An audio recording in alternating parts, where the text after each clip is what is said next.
चलिए आज हम लोगों का प्रश्न है मगध साम्राज्य का उद्भव एवं विकास का वर्णन करें। मगध साम्राज्य पहले जान लेते हैं मगध साम्राज्य था क्या। अगर हम उत्तर भारत की नक्शे की बात करते हैं, क्या उत्तर भारत, गौर से देखिएगा, ध्यान से समझ आ जाएगी बातें। ठीक, उत्तर भारत की अगर नक्शे की बात करें तो उत्तर भारत में यहाँ पर यूपी और बिहार है। ठीक, अगर हम बात करें इस बिहार की, इस बिहार में एक जगह है यहाँ पर पाटलिपुत्र, राजगीर, सटा जगह है, नालंदा वगैरह सब जो वर्तमान में है, पटना और राजगीर वाला जगह। ठीक, इस जगह पर, ठीक, और इसके आसपास का जो क्षेत्र था उस समय कहलाता था मगध। क्या कहलाता था? मगध। ये समय का बात कर रहे हैं हम 500 बीसी ले लेते हैं, मतलब 500 ईसा पूर्व, अभी से 2500 साल पहले। ठीक, 500 बीसी के समय ये जगह क्या कहलाता था? मगध कहलाता था। तो इसी मगध के बारे में सवाल पूछा जा रहा है कि मगध का उद्भव कैसे कैसे हुआ, विकास कैसे कैसे हुआ, इसका वर्णन करें। ये ध्यान दीजिएगा, ये मगध के उद्भव और विकास का कारण नहीं पूछ रहा है। आज पूछा जा रहा है कि मगध और का विकास और उद्भव बताइए, कारण नहीं, इसका वर्णन करना है। वर्णन करना है तो ये व्याख्यात्मक प्रश्न होगा, पॉइंट कम बनेंगे लेकिन विश्लेषण ज्यादा होगा। देखते हैं कैसे। हम आपके लिए इंट्रो पहले से लिख दिए हैं, समय ताकि बचे। देखिए, चौथी शताब्दी ईसा पूर्व मतलब 400 बीसी पूर्व भारतीय इतिहास के लिए एक निर्णायक मोड़ था।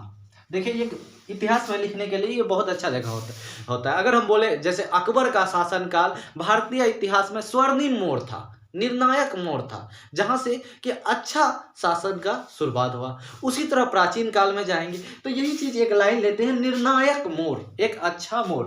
कब? चौथी शताब्दी ईसा पूर्व भारतीय इतिहास के लिए एक निर्णायक मोड़ था। इस समय जहां एक और धर्म और चिंतन, चला देखिए क्या बोल रहे हैं, एक और किस चीज का? धर्म और चिंतन मतलब सोच विचार। जहां एक और धर्म और चिंतन का क्षेत्र में व्यापक परिवर्तन हो रहे थे, वही दूसरी ओर मगध के नेतृत्व में, मगध जिस जगह का अभी बात किए, उस मगध के नेतृत्व में राष्ट्रीय सुदृढ़ीकरण मतलब राष्ट्र को मजबूत करने का कार्य हो रहा था। तो हम बोल सकते हैं, क्या बोले, कि चौथी शताब्दी ईसा पूर्व भारतीय इतिहास का एक निर्णायक मोड़ था, जहां एक और धर्म और चिंतन का विकास हो रहा था, वहीं दूसरी ओर मगध के नेतृत्व में पूरे भारत के सुदृढ़ीकरण का, पूरे राष्ट्रीय सुदृढ़ीकरण का, राष्ट्र को मजबूत करने का कार्य हो रहा था। अब इस चीज को अगले पैराग्राफ में लिखेंगे कि तत्कालीन राजतांत्रिक राज्य 16 महाजनपद के नाम से जाना जाता। मगध था, कौशांबी था, कौशल था, श्रावस्ती था, तो ढेर सारे हैं, अंग हैं। तो तत्कालीन राजतांत्रिक राज्य क्या कहलाते? 16 महाजनपद। इस 16 महाजनपद में से, जिसमें से मगध एक महाजनपद था। अब देखिए क्या बोल रहे हैं कि तत्कालीन राजतांत्रिक राज्य 16 महाजनपद के नाम से जाने जा रहे हैं, क्योंकि उस समय भारत में मुख्य 16 महाजनपद भागों में बटा हुआ था पूरे भारत, और जिसमें से मगध एक महाजनपद था, गंगा के किनारे बसा हुआ, और मगध शिक्षा, धर्म और राजनीति का केंद्र बना। अब देखिए, 3 शब्द लिए हैं, इन 3 शब्द से 3 लाइन 4 लाइन बनाएंगे। कैसे? हम बोल रहे हैं जहां मगध शिक्षा, धर्म और राजनीति का केंद्र बना। यहां शिक्षा के लिए मगध में 2 प्रसिद्ध विश्वविद्यालय। यहां शिक्षा के लिए कौन कौन सा? मगध का 2 विश्वविद्यालय, विक्रमशिला जो अब भागलपुर में है, विक्रमशिला एवं नालंदा जो पाटलिपुत्र में है। नालंदा में नहीं, पटना में है, याद रखिएगा, ये विश्वविद्यालय का बात कर रहे हैं। यहाँ शिक्षा के लिए विक्रमशिला एवं नालंदा विश्वविद्यालय प्रसिद्ध था। उसके बाद अब आते हैं धार्मिक दृष्टिकोण से, इसी भूमि पर, यहीं पर लिखेंगे, यहीं पर या इसी भूमि पर बौद्ध और जैन, भगवान बुद्ध को ज्ञान की प्राप्ति बोध गया में, जो बिहार मगध का क्षेत्र, बौद्ध एवं जैन मतलब महावीर का समझ लीजिए, बौद्ध एवं जैन का उत्कर्ष हुआ। ठीक, क्या बोल रहे हैं? इसी भूमि पर धर्म के लिए क्या बोले? बौद्ध एवं जैन का उत्कर्ष हुआ। फिर फुल स्टॉप देंगे, अगले लाइन आएंगे राजनीति के क्षेत्र में। यहां विभिन्न शासकों ने, कौन कौन से शासक ले लेंगे? महापद्मनंद, घनानंद, चंद्रगुप्त मौर्य, उसके बाद क्या, शिशुनाग, अजातशत्रु जैसे शासकों का जो है नेतृत्व नेतृत्व मिला। लिखेंगे इसी धरती को अजातशत्रु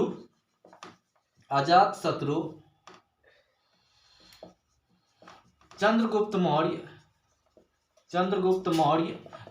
मौर्य लिखेंगे तो मौर्य लिख देंगे, क्योंकि चंद्रगुप्त प्रथम द्वितीय तृतीय ये गुप्त वंश का और ये मौर्य वंश का। अशोक जैसे शक्तिशाली राजाओं का नेतृत्व प्राप्त हुआ, यहां तक लिखेंगे। तो क्या बोले, चौथी शताब्दी ईसा पूर्व भारतीय इतिहास का निर्णायक मोड़। इस समय जहां एक ओर धर्म और चिंतन का विकास, दूसरी ओर शिक्षा और संस्कृति यानी मगध के नेतृत्व में राष्ट्रीय सुदृढ़ीकरण। 16 महाजनपद का काल है, जिसमें मगध शिक्षा, धर्म और राजनीति का केंद्र। शिक्षा के लिए विक्रमशिला, नालंदा, बौद्ध धर्म और जैन धर्म। उसके बाद क्या बोले, अजातशत्रु, चंद्रगुप्त मौर्य, अशोक, घनानंद, समुद्रगुप्त जैसे राजाओं का नेतृत्व प्रदान हुआ। अब यहाँ अगले पैराग्राफ में लिखेंगे, यहाँ उद्भव होने वाले विभिन्न धर्म। कौन कौन से धर्म? विभिन्न राजवंश, धर्म नहीं, ये जो राजा बोल रहे हैं, राजवंश निम्न प्रकार है। लिखेंगे राजवंश निम्न प्रकार है। अब हम लोग फिर से आ गए पॉइंट में, जैसा कि करते हैं, निम्न प्रकार है। ठीक, तो यहाँ उद्भव होने वाले विभिन्न राजवंश निम्न प्रकार हैं। ठीक, तो हम लोग लिखेंगे अगला राजवंश क्या है। यहां तक आप स्क्रीनशॉट कर लीजिए, उसके बाद लिख लीजिएगा। तो अब पहले आप समझिए कि कौन कौन से राजवंश हैं और किस क्रम में आए। बहुत धैर्य से देखिएगा, क्योंकि ये चैप्टर उतना ही महत्वपूर्ण है जितना कि अगर आप किसी भी एग्जाम में तैयारी करते हैं, उसके लिए उस एग्जाम का सिलेबस पता होना चाहिए, क्योंकि यही सिलेबस आपको संपूर्ण प्राचीन भारत को पढ़ लेना है। ठीक, तो चलते हैं, विभिन्न मगध में उत्पन्न होने वाले विभिन्न राजवंश कौन कौन से हैं। ठीक, तो देखेंगे कि कौन कौन से राजवंश है। पहला राजवंश हम लोग लिखेंगे, पहले समझ लीजिए एक मिनट। मगध में आने वाले जो राजवंश है, उसका क्रम के लिए एक ट्रिक है। क्या ट्रिक है? बृहद्रथ के हसीन मासुका 7। देखो, बृहद्रथ बाबू के 7 गो हसीन मासुका रखे हुए हैं ये। तो बृहद्रथ वंश पहला राजवंश आया मगध का। कौन सा वंश? बृहद्रथ राजवंश। इसका कोई मतलब नहीं। ठीक, तो बृहद्रथ वंश, उसके बाद हसीन, 3 शब्द 3 लेटर है, तीनों में अलग अलग राजवंश है। पहला है हर्यक राजवंश, स से शिशुनाग। कौन सा? शिशुनाग राजवंश। 9 से नंद वंश। ठीक, उसके बाद 9 से मासुक मौर्य वंश। ठीक, मौर्य वंश के बाद आया शुंग वंश, सु से शुंग वंश। ठीक, और उसके बाद क से आया कण्व वंश, और 7 से सातवाहन वंश। ठीक, आंध्र सातवाहन या सातवाहन वंश। तो अगर देख सकते हैं, तो इतने सारे राजवंश आए, जिस राजवंश में पहला क्या बोल रहे हैं? बृहद्रथ वंश। बृहद्रथ वंश के बाद हर्यक वंश, शिशुनाग वंश, नंद वंश, मौर्य वंश, शुंग वंश, कण्व वंश और सातवाहन वंश। बृहद्रथ के हसीन मासुका 7। इस ट्रिक को याद रखना है। तो हम लोग कहाँ थे कि निम्न राजवंश उत्पत्ति हुए। तो सबसे पहला बृहद्रथ वंश आते हैं। तो बृहद्रथ वंश को हम लोग क्या करेंगे? हेडलाइन बना लेंगे। लिखिए बृहद्रथ वंश। ठीक, तो बृहद्रथ वंश की अगर बात करते हैं, तो लिखेंगे मगध का संस्थापक बृहद्रथ को माना जाता है। क्या लिखेंगे? कि मगध का ही संस्थापक, मगध का जो स्थापना किया है, उसी किसी को माना जाता है, बृहद्रथ को माना जाता है। तो मगध का संस्थापक बृहद्रथ को माना जाता है। ठीक, बृहद्रथ को माना जाता है, और इसी के नाम पर इस वंश का नाम बृहद्रथ राजवंश पड़ा। अगला लाइन। ठीक, बृहद्रथ के पुत्र, अगला लाइन आप क्या लिखेंगे? बृहद्रथ के पुत्र अत्यंत शक्तिशाली योद्धा हुए, अत्यंत शक्तिशाली राजा थे, जिनका नाम जरासंध था। जिस जरासंध के बारे में महाभारत युद्ध में चर्चा हुई है। ठीक, तो लिखेंगे बृहद्रथ का पुत्र अत्यंत शक्तिशाली राजा हुए, जिसका नाम क्या था? जरासंध था। ठीक, इस जरासंध का वध करके या मल्ल युद्ध में पराजित करके इसका वध कर दिया पांडु के पुत्र भीम ने। क्या बोले? इसी जरासंध का मल्ल युद्ध में, कुश्ती में, मल्ल युद्ध में क्या कर दिए? वध कर दिया। किसने? भीम ने, पांडु पुत्र भीम ने। ठीक, तो अब ये आया बृहद्रथ वंश। उसके बाद आते हैं हम लोग कि देखिए, उद्भव और विकास का वर्णन कर रहे हैं, तो इसका उद्भव बस इतना था कि इस वंश ने इसका स्थापना किया। बृहद्रथ वंश के बाद क्या है? हर्यक वंश। क्या बोले? हर्यक वंश। हर्यक वंश लिखेंगे, इस वंश का संस्थापक बिंबिसार था। कौन था? बिंबिसार। इस क्या लिखेंगे? इस वंश का संस्थापक बिंबिसार था, जो 544 ईसा पूर्व में, 544 ईसा पूर्व में राजगद्दी पर बैठा। कहां पर बैठा? राजगद्दी पर बैठा। ठीक, तो हम क्या बोल रहे हैं, इस वंश का संस्थापक बिंबिसार था और जो 544 ईसा पूर्व पर राजगद्दी में बैठा। ठीक, अब बिंबिसार जो है मगध का वास्तविक संस्थापक कहलाता है। बिंबिसार को क्या कहते हैं, मगध का, ये तो संस्थापक था यानी बृहद्रथ, तो बिंबिसार को वास्तविक संस्थापक, रियल में वास्तविक संस्थापक किसको कहा जाता है, बृहद्रथ को कहा जाता है। ठीक, अब देखिए बृहद्रथ की हत्या करके, बृहद्रथ की हत्या करके, अब एक लाइन इसमें और लिख सकते हैं, बृहद्रथ ने मगध की विस्तार के लिए, मगध के विस्तार के लिए विवाह नीति का अवलंबन किया। कौन सा नीति, विवाह नीति। ये चीज आपको आधुनिक भारत में भी पुर्तगाल का अल्बुदकर नाम का एक वायसराय आए हैं, उसमें दिखेगा, विवाह नीति का अवलंबन किया। मतलब ये अपने पड़ोसी राज्य से के राजकुमारियों से या राजपुत्रियों से विवाह करके क्या करते थे, अपने राज्य का दहेज के रूप में विस्तार किया करते थे या मित्रता के रूप में विस्तार किया करते थे। ठीक, विवाह नीति का अवलंबन किया। ठीक, अब बृहद्रथ का हत्या करके, बृहद्रथ का हत्या करके इसका स्वयं का पुत्र, नाम है अजातशत्रु। कौन, अजातशत्रु।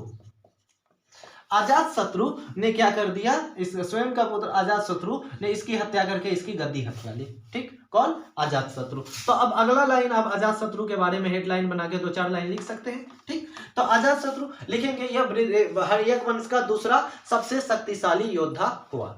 ठीक, क्योंकि इन्होंने अपने पिता बिंबिसार की हत्या कर दी थी, तो अब इसकी बिंबिसार की पत्नी और अजातशत्रु की मां कौशला देवी, क्या नाम है, कौशला देवी, याद रखिएगा, कौशला देवी, राम जी की मां कौशल्या है, उससे याद रखिएगा, कौशला देवी अपने पति के मृत्यु के शौक में क्या हुआ, वो भी बीमार पड़ के मर गया।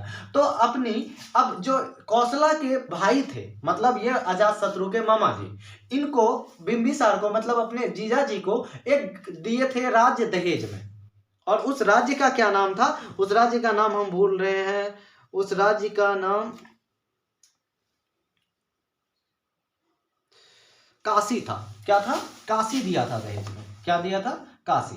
तो काशी को छीनने का प्रयास किया कि कौन, बिंबिसार के साला यानी कौशला के भाई ने अजातशत्रु से अपनी बहन और बहनोई की मृत्यु के बदले काशी को छीनने का प्रयास किया, किससे, अजातशत्रु से। लेकिन अजातशत्रु ने बलपूर्वक काशी नरेश को हरा दिया, बलपूर्वक काशी नरेश को हरा दिया, और इन्होंने युद्ध नीति के तहत, कौन सा, युद्ध नीति के तहत मगध का विस्तार करने का प्रयास किया। लेकिन जस करनी तस भरनी, अगले लाइन में लिखेंगे कि अजातशत्रु की हत्या इसके स्वयं के पुत्र उदयन ने कर दी। किसने कर दी, उदयन ने कर दी। ठीक, अब आगे आते हैं उदयन, ये थोड़ा सा इंपॉर्टेंट है आपके ऑब्जेक्टिव के दृष्टिकोण से, ऑब्जेक्टिव पूछा नहीं जाता है। ठीक है, याद रखिएगा। आज मेरे हार्टबीट ने हमसे पूछा, सर ऑब्जेक्टिव पूछा जाता है, तो नहीं पूछा जाता है ऑब्जेक्टिव। तो आते हैं हम लोग उदयन के बारे में। तो उदयन की अगर बात करते हैं, तो उदयन अपने पिता की हत्या करके राजगद्दी पर बैठा।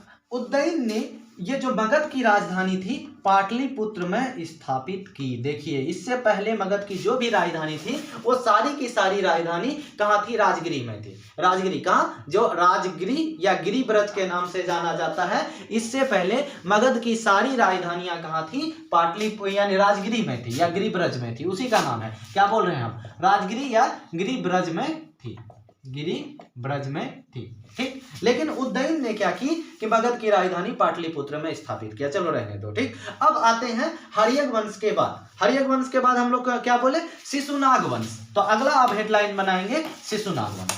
ठीक, तो शिशुनाग वंश लिखिए शिशुनाग वंश में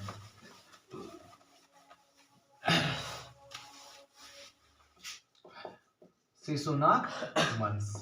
ठीक, लिखेंगे कि हर्यक वंश का अंतिम शासक, ठीक, हर्यक वंश के अंतिम शासक की हत्या करके स्वयं शिशुनाग ने, क्या बोले, शिशुनाग ने शिशुनाग वंश की स्थापना की। ठीक, इन्होंने आसपास के राजा, शिशुनाग कौन कौन से राजा की अगर बात करें तो शिशुनाग ने अपने आसपास के राजा को युद्ध द्वारा हरा के राज्य विस्तार का प्रयास किया। उन्होंने मगध की सीमा को मैं शामिल कर लिया, अवंती को, शिशुनाग का याद रखिएगा, शिशुनाग ने अवंती को मगध के सीमा में शामिल कर लिया। ठीक, और शिशुनाग के बाद इसका उत्तराधिकारी होता है आपका कालाशोक। कालाशोक है।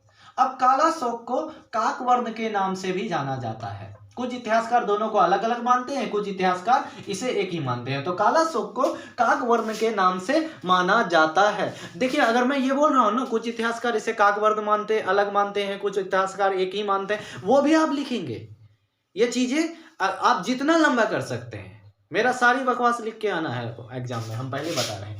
तो कालाशोक क्या है कि काकवर्ण के नाम से भी जाना जाता है। ठीक, अब उसके बाद शिशुनाग के वंश के बाद आते हैं नंद वंश। इसमें थोड़ा सा आप लिखेंगे इस वंश का संस्थापक महापद्मनंद ने किया था। किसने किया? महापद्मनंद ने स्थापना किया। यह अत्यंत शक्तिशाली राजा था, बहुत शक्तिशाली था। इसको एक रात परशुराम का अवतार, क्या बोल रहे हैं? परशुराम का अवतार, छत्रांतक, क्षत्रियों का अंत करने वाला, छत्रांतक के नाम से जाना जाता है महापद्मनंद को। ठीक, यह अत्यंत शक्तिशाली राजा था। यह इसे एक राट परशुराम का अवतार छत्रांतक का नाम से जाना जाता है। यह मगध का पहला शासक था जिन्होंने कलिंग को अपने राज्य में शामिल कर दिया था। क्या बोले? कलिंग को अपने राज्य में शामिल किया था, कलिंग को जीता था। जिस कलिंग को जीतने के बाद अशोक का हृदय परिवर्तन होता है, उसी कलिंग का बात कर रहे हैं। कलिंग को अपने राज्य में शामिल कर दिया था। इसका उत्तराधिकारी घनानंद हुआ। क्या हुआ? घनानंद। फिर पैराग्राफ चेंज करके इसी में लिख देंगे कि घनानंद सिकंदर महान के समकालीन थे। घनानंद क्या थे? सिकंदर के समकालीन थे। ठीक, अब घनानंद की हत्या करके, क्या बोल रहे हैं हम? घनानंद की हत्या करके चंद्रगुप्त मौर्य ने मौर्य वंश का स्थापना किया, जिसमें इसके, चलिए, ये चंद्रगुप्त मौर्य ने मौर्य वंश का स्थापना किया। यहां तक बातें हो गई स्पष्ट। अब हम लोग आते हैं कहां पर? मौर्य वंश पर। चलिए, आते हैं मौर्य वंश पर। लिखेंगे कि इसकी स्थापना 322 ईसा पूर्व, ठीक, 322 ईसा पूर्व में किसने की थी? चंद्रगुप्त मौर्य ने की थी। जिस पर इसके महामंत्री एवं गुरु ने क्या किया? चाणक्य ने इसकी सहायता की थी। ठीक, यहां तक बातें हो गई। चंद्रगुप्त मौर्य ने पहली बार, क्या देखिए, ये यही सब आंसर खत्म होगा आपका। चंद्रगुप्त मौर्य ने पहली बार भारत के एकीकरण का प्रयास किया। भारत के एकीकरण का प्रयास किया। ठीक, अब अगला पैराग्राफ में लिखेंगे इसके शासनकाल में मगध की सीमा ऊपर में आप लिखेंगे कश्मीर से मैसूर तक, नीचे दक्षिण में मैसूर तक, और इधर बलूचिस्तान जो अब अफगानिस्तान में या पाकिस्तान में है, बलूचिस्तान से, पाकिस्तान में है बलूचिस्तान, और इधर पश्चिम में बलूचिस्तान से उत्तर पूर्व में कामरूप तक फैल गया। कामरूप, जिसको कि अब असम के नाम से जाना जाता है, पूर्व में कामरूप तक फैल गया। ठीक, यही हो गया इसका उद्भव और विकास। बात खत्म।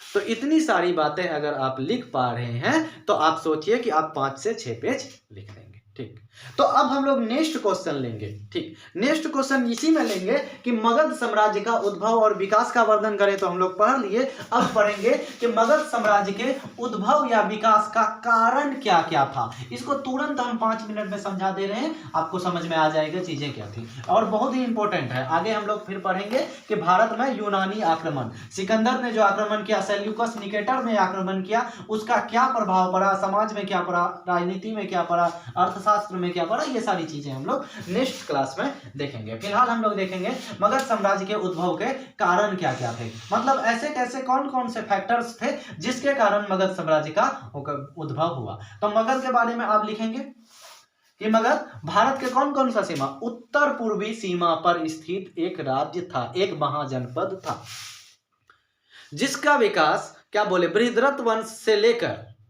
अनेक राजवंशों से होते हुए चंद्रगुप्त मौर्य तक के समय में एक उन्नत रूप में पहुंच गई, जो पूरे भारतवर्ष का एकीकरण का कार्य किया। इंट्रोडक्शन हो गया। जिसके विकास के कारण, जिसके पीछे विकास के अनेक कारण रहे। तो अब अनेक कारण में आप, फिर हम बोले एक फ्लो चार्ट बना लेंगे। पहला लिखेंगे भौगोलिक कारण, भौगोलिक कारण के बाद दूसरा लिखेंगे आप राजनीतिक कारण, राजनीतिक कारण। अगला आप लिखेंगे सामरिक आर्थिक कारण, आर्थिक कारण, ठीक।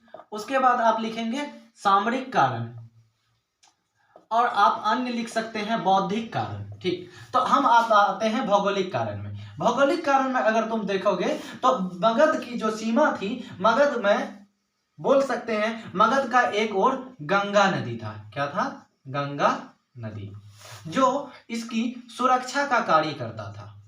क्या करता था? सुरक्षा का कार्य करता था। विदेशी आक्रमणकारी से ये सुरक्षित रहते थे, ठीक। तो सुरक्षा का कार्य करता था, जिससे ये विदेशी आक्रमण से सुरक्षित रहा करते थे, और विदेशी आक्रमण से सुरक्षित रहने के कारण इन्हें अपने विकास करने का मौका मिला, ठीक। साथ ही साथ अगर बोल सकते हैं कि गंगा और सिंधु नदी के कारण इसे व्यापारिक विदेशी व्यापार का लाभ प्राप्त हुआ, ठीक। ये आ गया। अब आगे अगला बोल सकते हैं कि यह जगह पूरी तरह से उपजाऊ भूमि का क्षेत्र था। क्या बोल रहे हैं? उपजाऊ भूमि का क्षेत्र था। उपजाऊ भूमि के क्षेत्र होने के कारण यहां अच्छी फसल हुआ करती थी, जो इसके विकास में सहायक सिद्ध हुआ। अब आते हैं राजनीतिक कारण। लिखेंगे शुरुआत से ही मगध को योग्य एवं शक्तिशाली शासकों का क्या हुआ? नेतृत्व प्राप्त हुआ। योग्य एवं शक्तिशाली शासकों का नेतृत्व प्राप्त हुआ, जिन्होंने इन्हें आगे बढ़ने में या इनका विकास या उद्भव में बड़ी व्यापक महत्वपूर्ण भूमिका निभाई, ठीक। अब आते हैं, और भी लिख सकते हैं राजनीतिक कारण में। मगध अन्य देशों के अपेक्षा राजनीति का काफी क्या रहा? संवेदनशील क्षेत्र रहा। यहां जो भी शासक कमजोर पड़े वो शासक तुरंत खत्म हो गए, और उनके बदले एक अच्छा और योग्य शासक स्थापित होता रहा। अब आते हैं आर्थिक कारण में। आर्थिक कारण में बोल सकते हैं कि अच्छी भूमि उपज के कारण यहाँ के शासकों को कर अधिक प्राप्त होता रहा। कर अधिक प्राप्त होने के कारण इनके विकास में काफी ज्यादा योगदान रहा, ठीक है। अब सामरिक कारण में बोले नदी और हिमालय की सुरक्षा। सामरिक का मतलब होता है सुरक्षा व्यवस्था, ठीक। नदी और हिमालय की सुरक्षा के कारण इन्हें एक अच्छी लाभ प्राप्त थी, विदेशी आक्रमण से सुरक्षा प्राप्त था। और क्या बोल सकते हैं कि यहाँ जनसंख्या बहुत अधिक बसी हुई थी। क्या थी? जनसंख्या बहुत अधिक बसी हुई थी, जिस जनसंख्या का यह प्रयोग व्यापार में, उद्योग में एवं सैन्य व्यवस्था को चलाने में कर रहे थे, ठीक। यहाँ की मौसम काफी अनुकूल थी, जो यहाँ के विकास में सहायक सिद्ध हुआ। तो ये सारे मगध के उद्भव के कारण रहे। यहाँ से भी आप 2-2.5 पेज का आंसर आप बना लेंगे, ठीक। अब आप अपना गैस पेपर उठाइए और पढ़ना स्टार्ट कीजिए। मेरे ख्याल से अब आप लोग जो है इतने हो चुके होंगे सक्षम कि पढ़ सकेंगे, और हम लोग जल्द ही मिलते हैं अगला टॉपिक के साथ, ठीक। आप लोगों का कोई भी डाउट हो तो पूछ सकते हैं, जैसे कि ऑब्जेक्टिव नहीं आता है, सब्जेक्टिव क्वेश्चन ही पूछा जाता है, और आपको मुश्किल से 5 या 7 क्वेश्चन लिखने होंगे। 20 मार्क्स के क्वेश्चन है, छोटा करेगा तो 10 मार्क्स का क्वेश्चन देगा। एक्स्ट्रा क्वेश्चन भी होता है, जैसे कि 2-3 देंगे तो उसमें से 1 या 2 लिखनी होती है, तो एक्स्ट्रा क्वेश्चन भी रहेगा। पेजेज गिनी जाती है, ये बिहार की बहुत गंदी चीज़ है, तो थोड़ा लंबा लंबा लिखेंगे, फॉन्ट का साइज बड़ा कर देंगे। हाँ, बाकी बात रही कि मिलते हैं नेक्स्ट क्लास में।